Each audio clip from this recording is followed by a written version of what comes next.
जब भूख गहरी हो और टेस्टी और ज़बरदस्त डिश खाने का दिल हो तो दलीम की याद आती है। जितने प्यार और जज्बे के साथ हम इसे धीमी आंच पे पकाते हैं, उतना ही दुगना हमें तारीफ भी मिलती है। तो क्यों ना इस सर्दी हम बनाएं दलीम की रेसिपी, जिसे हलीम भी कहते हैं, लेकिन मैं यहाँ पर इसे दलीम ही कहूँगी। कई तरह के दालों और गोश्त के साथ मिलाकर बनाई हुई इस रेसिपी को आज मैं जायका डिलाइट में बनाऊंगी, बिल्कुल सिंपल से स्टेप्स के साथ, जिसे बनाने में बहुत मेहनत भी नहीं होगी और बहुत टेस्टी भी बनेगी। तो चलिए शुरू करते हैं दलीम की झटपट सी रेसिपी। सबसे पहले मैंने यहाँ पर दलीम के लिए 1 कप भरकर दलिया ले लिया है। आप चाहें तो गेहूँ भी ले सकते हैं। उसके बाद मैंने हाफ कप चने का दाल, हाफ कप उड़द का दाल, हाफ कप मूंग के दाल, हाफ कप मसूर के दाल, हाफ कप चावल ले लिया है, वो चावल जिसे हम डेली यूज़ करते हैं। मैंने यहाँ पर इन दालों को चावलों के साथ भिगो लिया है। कम से कम 1 घंटे के लिए मैं इन दालों को और चावल को भिगो के रखूँगी, जिससे कि गलने में इसे ज़्यादा वक्त ना लगे। 1 घंटे के बाद मैं इसे कुकर में ट्रांसफ़र करूँगी।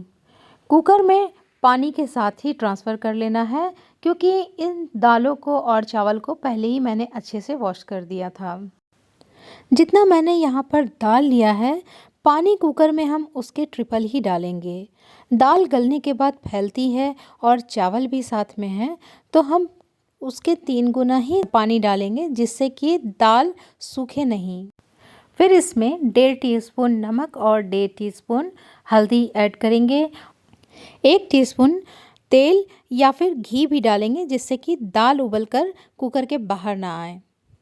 उसके बाद धीमी आंच पर हम इसमें 4 से 5 सीटियां लगाएंगे। सीटियों के बाद भी कुकर को हमें तुरंत नहीं खोलना है, कम से कम इसे 10 मिनट के लिए प्रेशर के साथ छोड़ देना है। इसी बीच सारे दाल बहुत अच्छी तरह गल जाएंगे। ये इतने गल जाएंगे कि पता भी नहीं चलेगा कि हमने कौन सा दाल इस्तेमाल किया है। अब इसे चम्मच से अच्छी तरह चला लेना है। इस स्टेज पर हम धीमी आंच रखेंगे और इसे लगातार चलाते जाएंगे। हमें तब तक चलाना है जब तक ये दाल पूरी तरह से मिल ना जाए। अगर दाल आपको सूखा लग रहा हो तो आप इस स्टेज पर गर्म पानी ऐड कर सकते हैं। दाल हमने तैयार कर लिया है। अब चलते हैं अगले प्रोसेस की तरफ। एक कुकर में मैंने 2 टेबलस्पून सरसों का तेल डाला है। इसे अच्छे से गर्म कर लेना है। 2 मीडियम साइज़ के प्याज को काट कर हम इस तेल में डाल देंगे। प्याज को हल्का ब्राउन होने तक हमें फ्राई करना है। जब ये प्याज ब्राउन कलर में आ जाए तो यहाँ पर हम चिकन को ऐड कर देंगे। मैंने दलीम बनाने के लिए चिकन को इस्तेमाल किया है। आप चाहें तो कोई सा भी गोश्त ले सकते हैं।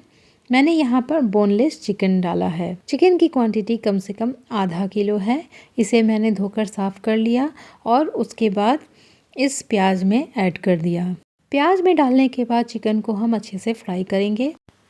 3 से 4 मिनट तक हम चिकन को बहुत अच्छे से फ्राई करेंगे, जिससे कि चिकन का जो स्मेल होता है वो ख़त्म हो जाए। जब चिकन का पानी सूख जाए और तेल कड़कड़ाने लगे तो इसमें हम बाकी के मसाले ऐड करेंगे। 1 टीस्पून हल्दी, 1 टीस्पून ज़ीरा, हाफ टीस्पून गोल मिर्च पाउडर, 1 टीस्पून रेगुलर लाल मिर्च, 1 टीस्पून कश्मीरी लाल मिर्च। ज़रूरत के मुताबिक हम नमक डालेंगे। हमें ये याद रहे कि हमने दाल में भी नमक को ऐड किया है। सारे मसाले को चिकन के साथ बहुत अच्छी तरह भूनेंगे। जब ये मसाले भुना जाए तो हम अदरक लहसुन का पेस्ट शामिल करेंगे। अदरक लहसुन के पेस्ट को भी चिकन के साथ डालकर अच्छे से भुनना है। हमें इतना भुनना है कि अदरक लहसुन का जो स्मेल होता है वो ख़त्म हो जाए। अब इस स्टेज पर हम दही ऐड करेंगे। यहाँ पर मैंने हाफ कप दही डाला है। दही डालने के बाद हम तुरंत इसे चलाएंगे, जिससे कि दही फटे नहीं, और भूनते जाना है। जब चिकन के साथ दही मिल जाए तो इसमें हम शाहजीरा ऐड करेंगे। दलीम की रेसिपी के लिए शाहजीरा एक इम्पॉर्टेंट मसाला है, तो इसे ज़रूर शामिल करें। इससे एक्चुअल टेस्ट निकल कर आता है दलीम का। फिर कुछ खड़े मसाले ऐड करेंगे, जिसमें मैंने 1 टीस्पून गोल मिर्च, 6 से 7 छोटी इलायची, 5 से 6 लौंग, 2 अदद स्टार एनीस, 1 फूल जावित्री का और 1 इंच के बराबर दालचीनी। इन खड़े मसालों को हम गोश्त में शामिल कर देंगे और इसे अच्छे से भुनेंगे। जब ये सारे मसाले भुना जाएं तो हम इसमें जितना हमने चिकन लिया है उसका डबल पानी ऐड करेंगे और इसके ढक्कन को लगा देंगे। ढक्कन को लगाने के बाद कम से कम 5 से 6 सीटियों में इसे पकाना है। 5 से 6 सीटियों के बाद इसे प्रेशर के साथ छोड़ देना है और उसके बाद फिर इसे निकालना है जब प्रेशर पूरी तरह से ख़त्म हो जाए। इस बीच हमारे चिकन पूरी तरह से गल चुके होंगे। ये चिकन इतने अच्छे से गल चुके हैं कि ये हाथों से ही मैश हो सकते हैं। अब इन सारे चिकन के पीसेस को हम अलग बर्तन में निकाल लेंगे। इसके जो सालन बचे हैं उसे हम बचा कर रखेंगे, वो हमें आगे काम आने वाला है। सारे चिकन के पीस को हम एक अलग प्लेट में निकालेंगे और इस प्लेट में जो भी खड़े मसाले आए हैं उन्हें हम अलग कर लेंगे। इन खड़े मसालों को हमें निकाल लेना है क्योंकि ये जब खाते वक्त मुंह में आएंगे तो अच्छे नहीं लगेंगे। चिकन में से जितने भी खड़े मसाले थे मैंने उसे अलग कर लिया है और अब बारी है इस चिकन को श्रेड करने की। मतलब इस चिकन को पूरी तरह से तोड़ लेना है। ये गले हुए चिकन है और बहुत आसानी से चिकन के रेशे रेशे अलग हो जाते हैं। यहाँ पर मैंने चिकन के पीस को रेशे में बदल लिया है। अब देखिए कितने आसानी से बिल्कुल एक एक रेशे अलग हो गए हैं और ये स्टॉक जो हमने चिकन से निकाला था उसे भी बचा के रखा है। यहाँ पर दाल भी तैयार है। इसे हम एक बार फिर से बहुत अच्छी तरह से घोंट लेंगे। हमें इसे इस तरह से घोंटना है कि बिल्कुल ये पानी जैसा हो जाए और हमें दाल का पता ही न चले। अब इस बीच हम इसमें श्रेड किए हुए चिकन को भी ऐड कर देंगे। सारे चिकन को हम इसमें डाल देंगे और फिर दाल के साथ इस चिकन को अच्छे से हमें घोंटना है। दाल को घोंटने के लिए मैंने यहाँ पे पोटैटो मैशर का इस्तेमाल किया है। आप किसी ब्लेंडर से भी इसे कर सकते हैं। मैंने यहाँ पर पोटैटो मैशर से ही किया है और मुझे यही बेस्ट लगा। एक डायरेक्शन में हम इसे घोंटेंगे और कुछ देर तक इसे घोंटना है।